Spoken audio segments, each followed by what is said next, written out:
والی جو تبدیلیاں ہیں اس کے حوالے سے جو لاسٹ تقریباً 3 months سے ہم دیکھ رہے ہیں کہ اس میں بہت زیادہ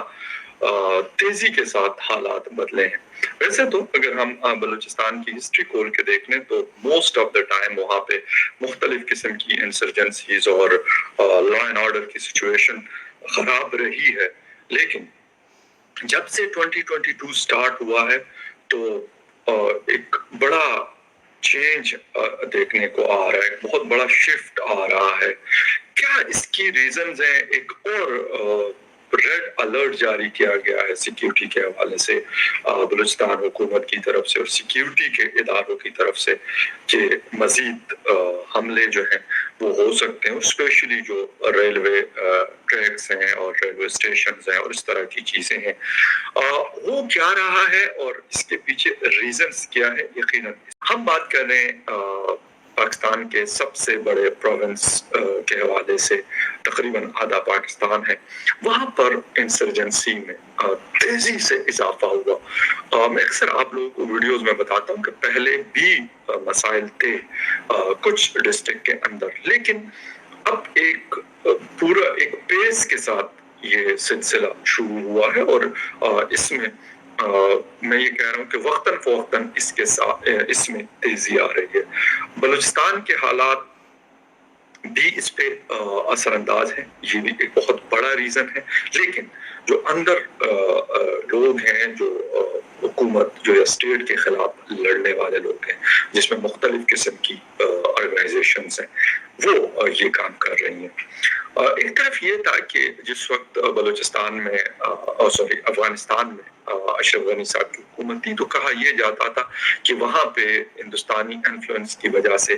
وہ کافی زیادہ جو ہے وہ کوشش کر رہے ہوتے ہیں کہ حالات کو خراب رکھا جائے.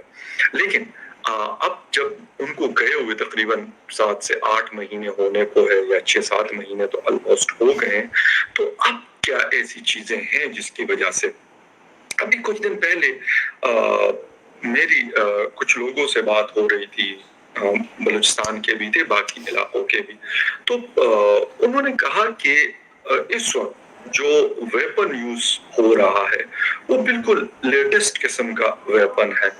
بلکہ ایک سیکیورٹی پرسن, ایک سیکیورٹی آفیسر تھا, اس سے بات ہو رہی تھی ویسے مطلب جسے کہتے ہیں کہ انفارمل سی ڈسکشن تھی, تو اس نے کہا کہ یار ابھی ان کے پاس ایک بڑا لیٹسٹ قسم کا ویپن, پہلے مطلب 2 ان کے پاس چیزیں ہوتی تھی, AK-47 یوز ہوتا تھا اور سیکنڈلی جو ہے وہ LMG یا راکٹ لانچر جس کو کہا جاتا ہے اس کا استعمال تھا. اب ان کے ہاتھوں میں جو گنز ہیں وہ لیٹسٹ جو امریکن ناٹو فورسز چھوڑ کے گئی ہے ویپنز افغانستان کے اندر, تو اس کا استعمال دیکھنے کو مل رہا ہے. اور جو 2-3 بڑے اٹیکس ہوئے مطلب آرمی کے انسٹالیشن, FC کے انسٹالیشنز اس کے اوپر, تو اس کے بعد جب ویپن مطلب ملا ان لوگوں سے جن کو مارا گیا, تو وہ وہی والی چیزیں تھی جو ہمیں افغانستان میں نظر آتی رہی ہیں یا ناٹو فورسز یوز کرتی رہی ہے. تو ایک تو یہ بھی ایک بڑا ریزن ہے کہ ان کے پاس جو ریسورسز ہیں وہ زیادہ بڑھ گئے ہیں, کیونکہ اس طرح کی جو گوریلا وار ہے آپ یقیناً اس کے لیے آپ کے پاس پیسہ تو نو ڈاؤٹ اباؤٹ دیٹ کہ بہت ایک امپورٹنٹ فیکٹر ہے, لیکن اس کے ساتھ ساتھ پھر آپ کو اس طرح کا ویپن کی اویلیبلٹی جو ہے وہ بھی بہت زیادہ اہمیت رکھتی ہے. اگر آپ کے پاس وہ نہیں ہے تو آپ اٹیک جو ہے وہ نہیں کر سکتے, اور کوئی قطر یا وہ استعمال تو ہوتا نہیں ہے آج کل لیٹسٹ. تو مجھے ایک مطلب سیکورٹی پرسنل نے کہا کہ یار اس وقت وہ کہتے ہیں کہ ہمیں لگتا ہے کہ ہم سے بہتر قسم کا وہ اسلحہ یوز کر رہے ہیں. تو یہ تو ایک ریزن ہوا. پھر اس کے بعد ابھی جس طریقے سے بلوچستان کے لوگوں کے گلے شکوے ہیں, مسنگ پرسنز کا کیس ہے, جو اور کچھ مسائل ایسے ہیں جو وہ کافی عرصے سے ڈیمانڈ کر رہے ہیں, لیکن اس پہ سچ کوئی کام نہیں ہوا. بلکہ مسنگ پرسن کے حوالے سے بھی کہا جاتا ہے کہ شاید 20% آلموسٹ لوگ جو ہیں جو رپورٹس آ رہی ہیں اس کے مطابق وہ ریلیز ہوئے ہیں. باقی ابھی بھی کہاں ہیں یہ کسی کو پتہ نہیں. ابھی حفیظ بلوچ کا کیس ابھی بھی ہمارے بلوچ بھائی جو ہیں اسٹوڈنٹس وہ نیشنل پریس کلب کا اسلام آباد میں بیٹھے ہوئے ہیں اور وہ پروٹیسٹ کر رہے ہیں. کافی دن ہو گئے ان کو کہ یہ جو فزکس پڑھانے والے تھے حفیظ بلوچ صاحب ان کو اٹھایا گیا ہے. اور ان کے فادر بھی جب میں گیا تھا کچھ دن پہلے اسلام آباد میں تھا تو ان کے فادر بھی مجھے وہ لوگ بتا رہے تھے کہ ان کے فادر جو ہیں وہ ایک دن پہلے آئے تھے, ان سے بھی بات ہوئی. پھر لوگ کہتے ہیں کہ یار ہندوستان ہندوستان ہندوستان. میں یہ انکار بھی نہیں کرتا اور کیونکہ